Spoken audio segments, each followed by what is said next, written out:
Hello, welcome viewers. So today we are going to start lesson 11 of CBSE classes. Uh, this is related with the light, basically human eye. Prior to this, we have already completed our lesson 10, which is divided in 6 parts, and we have uploaded all the videos on this channel.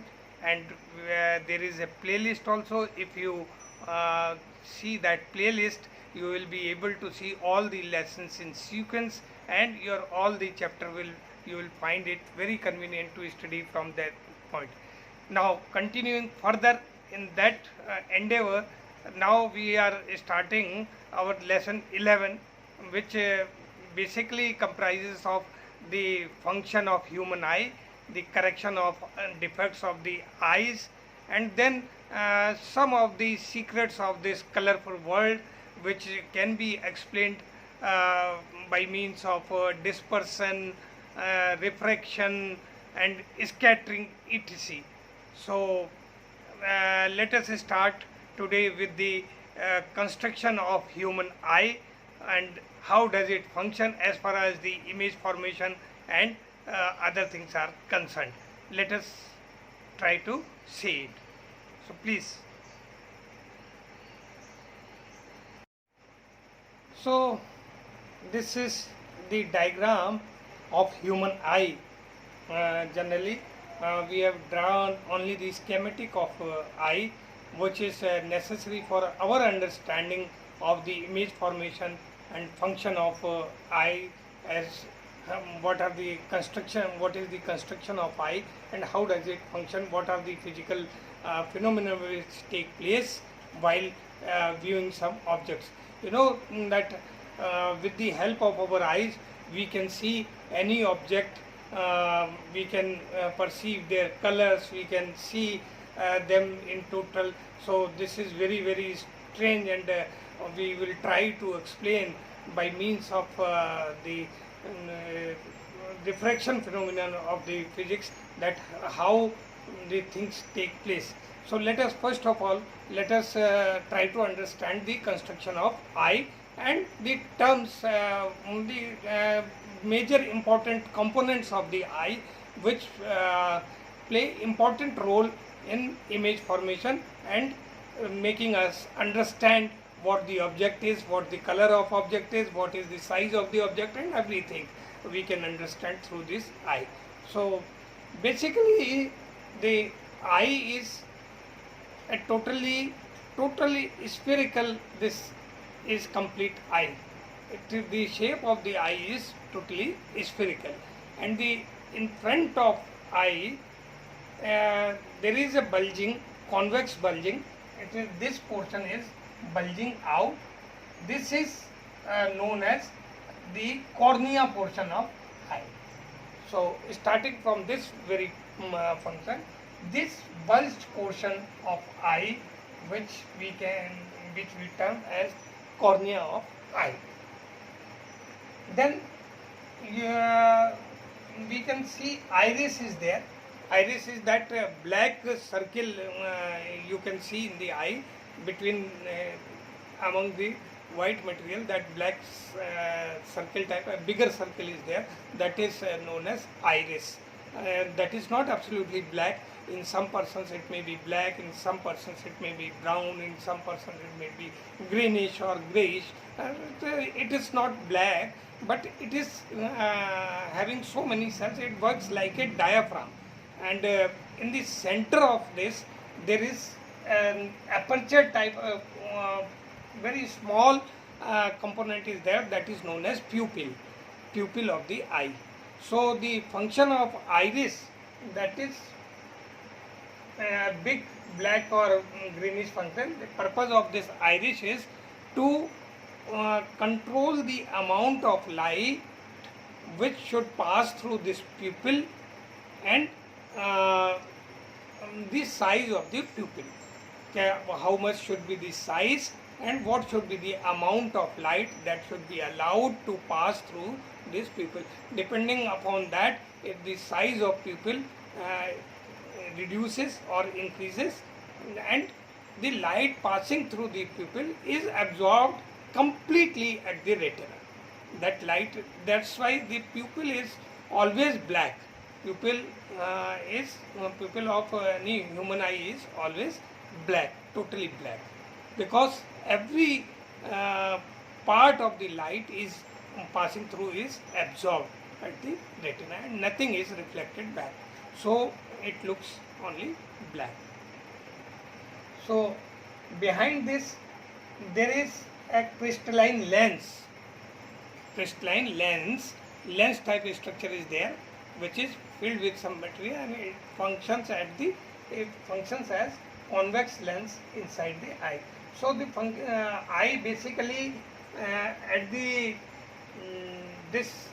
one convergence is taking place at cornea, and another convergence is taking place at crystalline lens. So double convergence is taking place in the eye. So after convergence, what happens? The last portion of this in the ray diagram, that is retina, which serves as the screen. Retina serves as the screen. Screen means on this retina the image will be formed, and we can perceive that image is formed at the retina. So whatever the object is there in front of eye, the rays are coming. First they are passing through this cornea, and one portion of refraction takes place at this cornea, and then after that is allowed, very small portion of light is allowed through pupil, which is controlled by iris. Iris is diaphragm type of structure that controls the opening of pupil, and that much light passes through this crystalline lens, and after passing through, further the refraction process takes place and further convergence is there, and after that, after converging, image is formed at retina. Once the image is formed at retina, this image is always real image, because you have already studied in the last lectures that whenever the convex lens is there, you see both the lenses are convex in nature.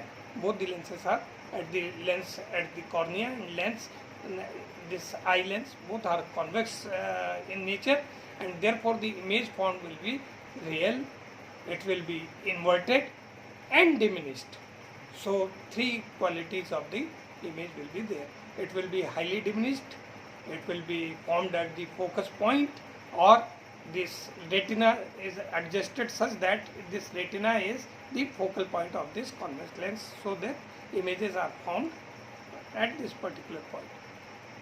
So this happens, and thereafter once the images are formed at retina, there are so many cells which are photosensitive cells, and which are known as photoreceptors. Some cells are there which are present on the retina. Retina is again a membrane type of structure in which so many cells, photoreceptors are there. Those are known as the cones, and these photoreceptors perform their function. They perceive the light, they sense the light, nature of light, which light is coming and passing on them, or what amount of light is there. This information, with the help of these optical nerve, is carried to the brain. The information available on the retina in the form of image is carried to the brain through these optic nerve. Now after this is carried to the brain, then brain visualizes. Brain becomes so smart that it tries to understand the actual size of the image. What is the actual size? It converts automatically. It perceives the right size. It perceives that because this image is inverted, it erects the image, and it perceives the color of the image, and then it visualizes the correct nature of the object, what is the object in front of the eye. So this is very important portion of the brain, optical nerve and eye, to understand that what is being formed at the retina and what is being perceived by the brain. And there is a great difference between what is formed at retina and what is being perceived by the brain, because the images formed on retina are inverted, they are diminished, they are real, their colors are there, not the actual colors. Three types of the cone receptors are there, only three colors are available, that is green, blue and red, and remaining colors are not available, but it senses with the combinations of these receptors, it derives the actual color, in practice what the actual color of the object is. So it is really miraculous as far as the function of these optic nerves and the function of brain is concerned, that all the information carried through these optical nerve is exactly identified by the brain, and brain perceives the exactly what actually is there in the what is the object. It perceives the object in real, of the actual size, in erect size, and the actual colors of the object. Everything is perceived 100% with equal nature. So this is the function of eye. So what actually happens? Rays double convergence is taking place. So now you may see some of the terms, that first of all there is a cornea, the outermost membrane cornea, thereafter iris, in center of the iris there is pupil, in between iris and cornea there is aqueous humor. It is a liquid sort of material which is confined in between iris and cornea. This is known as aqueous humor. So after this crystalline lens is there, this is also, and between retina and in this total eyeball there are several nerves are there available there, and it is filled with the vitreous humor. That humor means jelly like substance is there, jelly like material is there. The total eyeball is filled with it. These are the outer surface of the spherical eyeball. Eyeball is the total eye. It is total eye. Now one important component of eye is ciliary muscles. These are the ciliary muscles. Now what is the function of these ciliary muscles? These ciliary muscles, they try to contract the size of the lens or try to relax the lens so that its convexness gets changed, its converging power gets changed. Means its focal length is changed, its radius of curvature is changed, its focal length is changed. So what happens? It accommodates the image so that it functions in such a way, the ciliary muscles function in such a way that the image is always formed at this retina. If the image is coming here, it will try to relax it so that less convergence will take place, and the focal length of the lens will increase. In that condition, this will be made, an image will be formed slightly at a distant point. So the ciliary muscles play very, very important role. With the help of the ciliary muscles, the focal length of eye lens gets adjusted. It gets adjusted so that the image is formed at retina, exactly at retina. So if the image is formed prior to retina or after retina, it will not be a very clear image, and image formation will not be very much clear. Blur impression will be there. Brain will also not understand in clarity that what the object is, and it will be blur impression. So in order to have a clear impression of the object, clear vision in the eye, the image should form at retina. And for this function to happen in exactness, the focal length of this convex lens, this is crystalline lens, gets adjusted by ciliary muscles.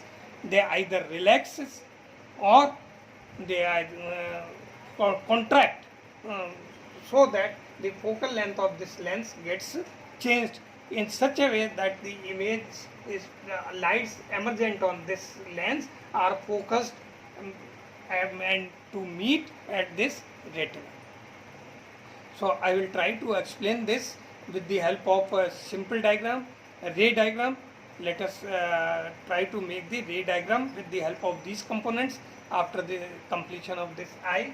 And the ciliary muscles I have told: optic nerve, retina, eyeball, vitreous humor, crystalline lens, cornea, aqueous humor, pupil. These are the components of which are most relevant for this particular chapter, and for the students of CBSE classes. This much is enough.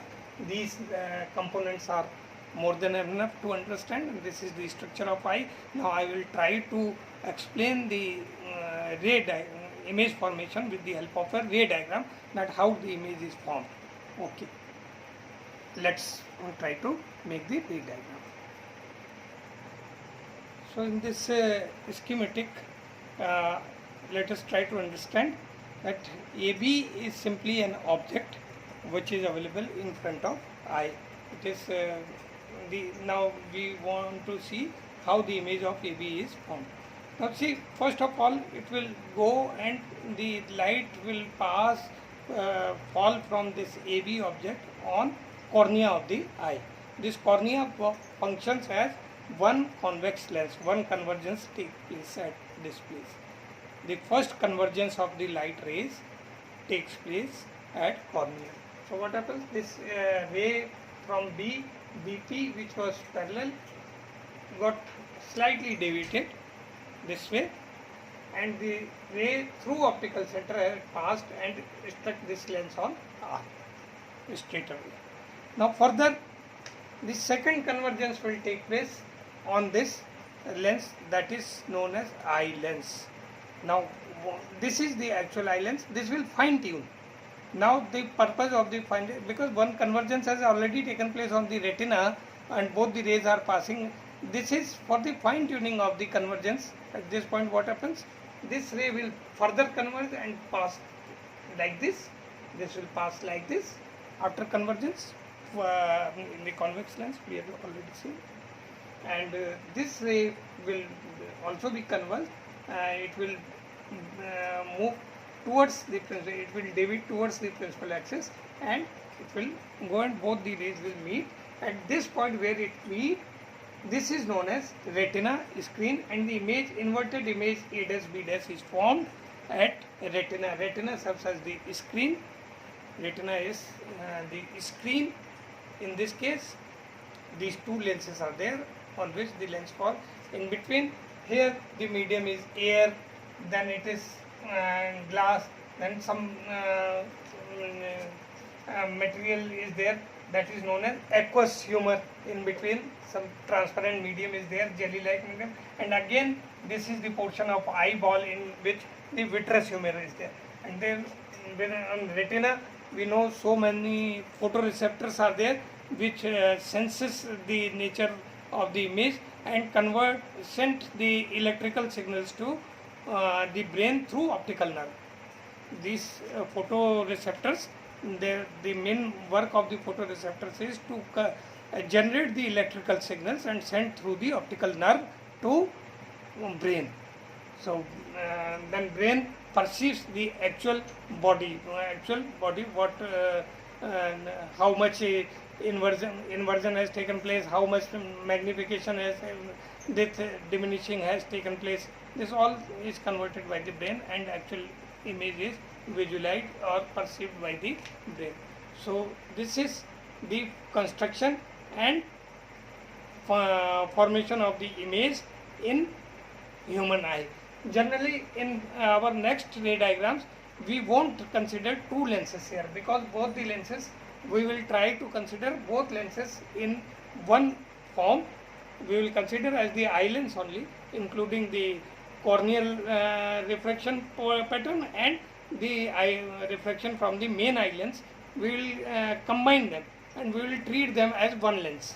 In the next our ray diagram, whenever we come across the ray diagrams of the eye, we will show both the are included in one lens. We will represent this lens as one lens in our next portion, we will consider both the lenses as one lens. In our next diagram, we won't be drawing two lenses. For the explanation purpose, I have explained. I don't think that it is expressed somewhere in the books in this form, but I have drawn it. I have told both the function. Reflection is taking place here, reflection is taking place here, reflection is taking place here, reflection is taking place here.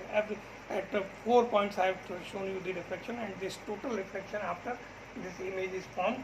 So generally in books I don't think that you will find still diagram showing the two lenses, but here we have shown for the explanation purpose, and in the coming portion we again will start taking the single lens as the eye lens, and then try to make the next diagrams of the when we are supposed to remove the eye defects and other things with the help of lenses, how the lenses remove the eye defects.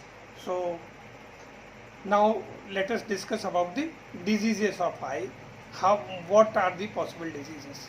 Now let me tell you that there are a few terms. Let us see on the whiteboard. I will write it down and then we will explain one by one. Now first of all, we come across the word power of accommodation. Power of accommodation. What is the power of eye to accommodate? Now we have seen that there is a property, there is a tendency in the eye lens that either it gets contracted or it gets expanded with the help of ciliary muscles. Ciliary muscles, they either contract it. So when they contract the eye lens, what happens? Its bulge increase. Bulge increase means its focal length decreases. Increasing of bulge always means that focal length is decreasing. And when the ciliary muscle really relaxes, then what happens? The height of this lens increase and the bulge decrease. Once the bulge decrease means their focal length increase. Their focal length increases. But decreases, bulge decreases, focal length increases. Bulge increase, focal length decrease. So this tendency of changing of the focal length, with the help of this capability of changing of focal length, various distances of objects can be accommodated in such a way that the images are formed always on the retina. With the help of this adjustment in the focal length, what we achieve? We achieve that whatever may be the distance of the object from the eye, whether it is say few meters or maybe 100 meter or 200 meter, whatever it may be, whether in the range of vision, then the image is formed exactly at the retina. That particular capability of eye is known as power of accommodation. It accommodates the objects between 2 points, 2 critical points. One is near point, another is far point. Now what is near point? Near point is that point in front of eye. If we bring the object closer than the nearer point, the eye is not able to see the object clearly. Eye is unable to see the object clearly, provided it is brought closer to eye than the near point. So near point is a point, near point is a nearest point of the eye, a point nearest to the eye where the object, if the object is kept, we can see the object very, very clearly, and the image is formed. We can say that image is formed exactly at the retina. When the image is formed at the retina, we will be able to see it clearly. So that particular point, which is a nearer point, nearer limit of the distance, at which point we can see the object clearly, is known as near point. So in a normal human eye, it is somewhat about 25 centimeters. At the distance of the near point is considered to be 25 centimeters in general. Similarly, there is a distant point. Distant point is that point at the maximum distance from the eye, wherefrom on which if the object is kept, we can see that object clearly. I mean to say that the image of that particular object kept on distant point, the image is formed exactly at retina. So once the image is formed at retina, we will be able to see it clearly. So that point, that is the farthest point. So sometimes this point is considered to be infinity. Very far object we can see very clearly. Say whatever way the region, somewhere 300, 400 meters we can see very clearly, 500 meters, and it depends on the capability of eye, that what is the power of accommodation. So this is the power of accommodation, that I can accommodate an object whether it is kept beyond 25 centimeters and whether it is kept at 400 or 500 meters away, we can see it clearly. This capability of eye is known as power of accommodation. It accommodates so many distances of the object on which if the object is kept, we can see the images very, very clearly. That is the power of accommodation of eye. And near point and far point. So anything kept between near point and far point can be seen clearly by an human eye. And similarly is the vision. Vision is the horizontal vision of eye is considered to be 150 degrees. The horizontal vision considered to be 150. So if one is keeping the eye straight in front, he will be able to see 75 degrees centigrade in this direction and 75 degree in another direction. So 75 in one direction, 75 in another direction. So that is 150. So because we have two eyes, we can see 75 this side, 75 this side. So a wide horizontal range is covered, and the objects are seen very clearly with two eyes. Of course, the images formed are different in both the eyes, but when the electrical signals are carried to the brain, it is the function of brain which visualize the correct image, which visualize the things in actual. That what is the object, it visualizes in actual. Both the images are, the electrical signals are carried to the brain, and brain there performs its action and tries to understand what the object is, what is the nature of object. So these three terms are there. Power of accommodation, I have told what is power of accommodation. Near point is the nearest point of eye where we can see the object very clearly. If we further reduce the distance of an object beyond near point, means I further reduce, if it is 25 centimeters, if I keep some article at 20 centimeters, I will not be able to see it clearly. And you must have observed it. If you bring something very close to your eyes, you will not be able to see it very clearly. Try to do it, you can see it. You cannot see an object until and unless it is kept at 25 centimeters or still away from it. So that is the near point, and distant point, far point is considered to be infinity. Where the object is kept, one can very well see the object standing or lying at infinity. This is the power of accommodation. Now what happens? Because of some defects in eye, generally it happens that the images are not formed exactly at retina due to different reasons. And once the images are not formed at the retina, a human is not able to see the object clearly. So this is the defect of eye. Either the image is formed before retina or the image is formed after retina, but not exactly on the retina. In that case, it is known as the defect of the eye. We will name it either as myopia or hypermetropia or presbyopia, whatever may be the name of the disease, depending upon the nature of the disease. Where we are going to discuss the three general diseases are there: myopia, hypermetropia and presbyopia.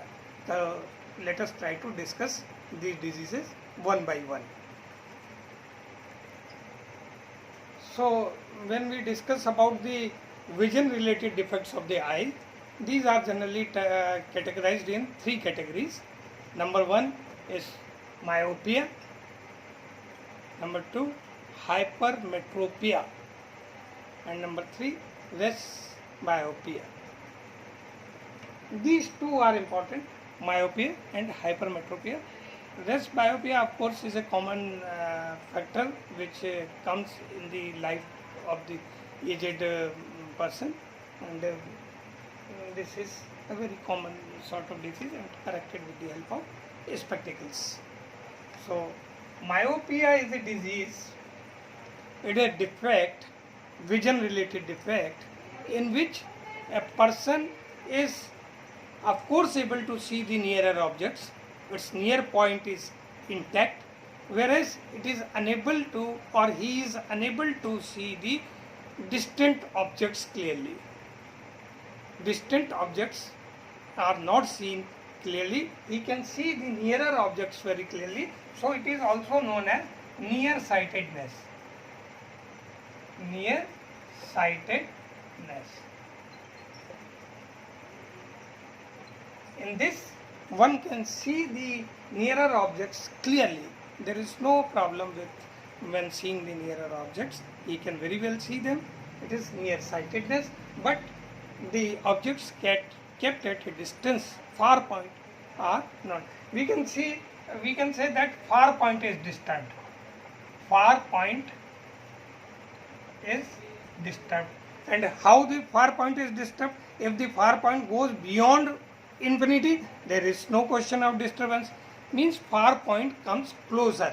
It comes, one is not capable to see the objects beyond say 100 meters or 150 meters. Generally a person is able to see the objects at infinity, but when the person is not able to see the objects at infinity, means its far point is disturbed and far point has come nearer. Its far point has come nearer, therefore the accommodation power has reduced and the eye is not able to accommodate the objects which are kept beyond 100 meter because its far point has come closer. So it is not able to see the objects kept beyond that particular far point, particular point which has come closer. It is myopia. This is myopia. It is corrected with the help of a concave lens. This myopia is corrected with the help of a concave lens, because with the help of that we will try to increase the distance between the apparent far point.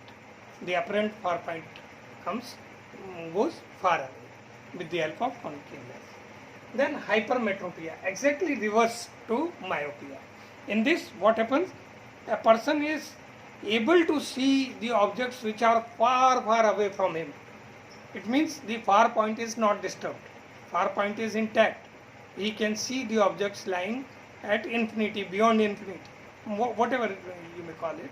So long distant objects are seen clearly, but nearer objects we cannot see, or the viewer cannot see. When there is a problem with the nearsightedness, the nearer objects, it is known as far-sightedness, because he can see far objects very clearly. So this is known as far-sightedness. The another name to this hypermetropia is far-sightedness. Far-sightedness means he can see the objects which are placed far away from the eye. So this is far-sightedness, and in this what happens? The nearer point of the eye, generally if it comes closer to that point, it means the accommodation will increase, but it goes away from what should be the actual near point. Actual near point, I told that it is somewhere about 25 centimeters. So if the near point shifts to 40 centimeters, 35 centimeters, then of course this will cause a defect. One will have to keep the objects at least 50 centimeters away from them, then only he will be able to see it. That is known as hypermetropia and far-sightedness. In this, there is no problem with the far objects. In far-sightedness, far-sighted, this man is far-sighted, you can say. He can see far objects. This man is nearsighted. He can see near objects clearly. So this is a and res myopia is generally the age-related disease in which sometimes the eye lens gets milky also. Some milk sort of white material, the material inside the lens becomes white, so he is unable to see the objects, and he may suffer from the near-sightedness also, far-sightedness also. Both the points are disturbed. So such types of the defects are known as res myopia, which in this res myopia, dual nature of the lenses means concave also, convex also, or you can say bifocal lenses are used for this. In this case, we use convex lenses to remove this convex lens. With the help of convex lens, we remove the defect of hypermetropia. In case of this myopia, we use concave lenses. Concave lenses. I will tell you with the help of diagram that how these defects are corrected with the help of proper lens. With the use of proper lens, these defects, visionary defects, can be corrected. So let's see, try to see with the help of ray diagrams how the ray diagrams affect. Let us come to one by one. First myopia, then hypermetropia. Let us try to see. Now see, this is the case of a normal myopic eye. In this myopic eye, this far point, this O is far point, where we keep the object and the image is formed clear and the vision is okay. In this case, this O has come so closer to eye that the rays coming from this O are not considered to be parallel. It means this is not at infinity. This is at a closer distance. So because this has come nearer, in general this far point should be far away. But now the object at this point only the eye will be able to see it. If the object is kept away or the rays are coming parallel, then this image will be shifted into this side, nearer to the this lens, and it will be from this side only. So, I will show you. So any item kept beyond far point, this O is far point, but we have kept the object away from the O at infinity, say the rays are coming parallel, and when the rays are coming parallel, they are getting converged at this point, which is quite earlier than the retina, and the image will be formed. Image will not be formed on the retina. The image will be formed here, which cannot be visualized, or eye will not be able to see it clearly. It will, of course, a blur portion will be there, but that is meaningless. There is no meaning of that particular. So in this case, this has come. This defect can cause because of not only because of this lens also, that the size of the eyeball. If the size of the eyeball increases, in that case also this myopia disease may come, because in that case the retina will go far away. Retina will go far away, and the image will be formed quite earlier than the retina. So if the size of the eye lens increases for some reason or another, then also the myopia may be caused. So one of the reason of myopia or hypermetropia is associated with the size of the eyeball also. If the eyeball increases, there are chances that one may become myopic. If the eyeball decreases, size of the eyeball decreases, then there are the chances that the person may become hypermetropic. Because in that case, if the size of the eyeball reduces, the image will be formed away from the retina, because it will cross the eyeball, and the image will be, it will look that the image is forming away from the retina. In that case also the diseases may be there. So this is now I have to try to put a lens such that these rays converge at this point. In that condition, what we will do, we will simply diverge these rays. We will diverge these rays so that these are coming at the different height, and then they will converge at this point.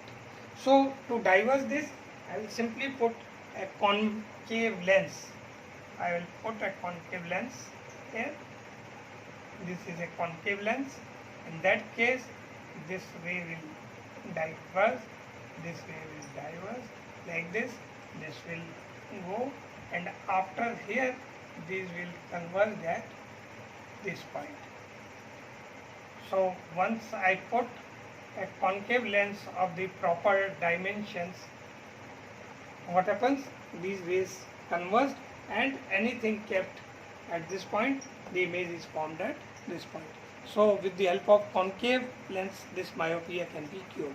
We then simply put a concave lens, diverge these rays once diverge, these will go and strike at this lens at these distances, and then they will appear to be meeting at this particular point. So this is myopia. Now let us see hypermetropia. This is the simple schematic of hypermetropia. What actually is happening is taking what is happening.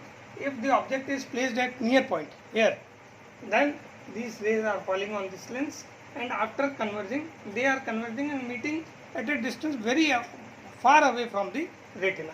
This image is formed outside this retina, and here this image is not formed. On retina, the image is not formed. A blur image will be seen, and we will not be able to clearly, the brain will not be able to clearly visualize the object.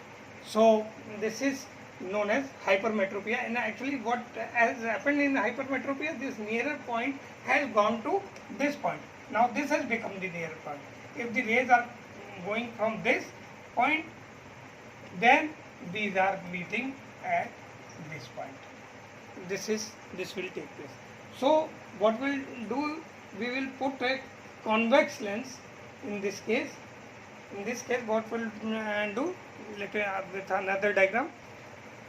So in this case, this is the point which is near point. From this, in general, we are not able to see the object clearly, but because if this lens would not have been in the earlier diagram I told, that in that case the image will be formed at this place. Now I have kept a convex lens in between, so what will happen, one time convergence will take place, and these two dotted lines will come in, these two rays will be converged at this point. Once converged at this point, another convergence will take place here, and the convergence will be earlier, and earlier means it will be at retina. It will be adjusted so that the image will be formed at retina. So hypermetropia can be removed with the help of convex lens. Hypermetropia, in which the farsightedness is there, where you cannot see the nearer objects. In that condition, the defects are removed with the use of proper dimensions of a convex lens, which is to be used for removal of this.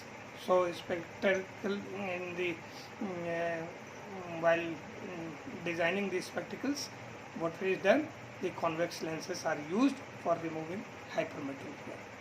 So this is how to remove this defect. And as far as the presbyopia is saying, for when your far point and near point both are disturbed, in that condition you must have seen in the aged person double focal length type of lenses are there, in which are known as bifocal length, in which the convex lens is there, in the one type convex lens is there. Of course, nowadays another new technology has come in which the lenses serve as the convex and concave both, which are known as the progressive lens.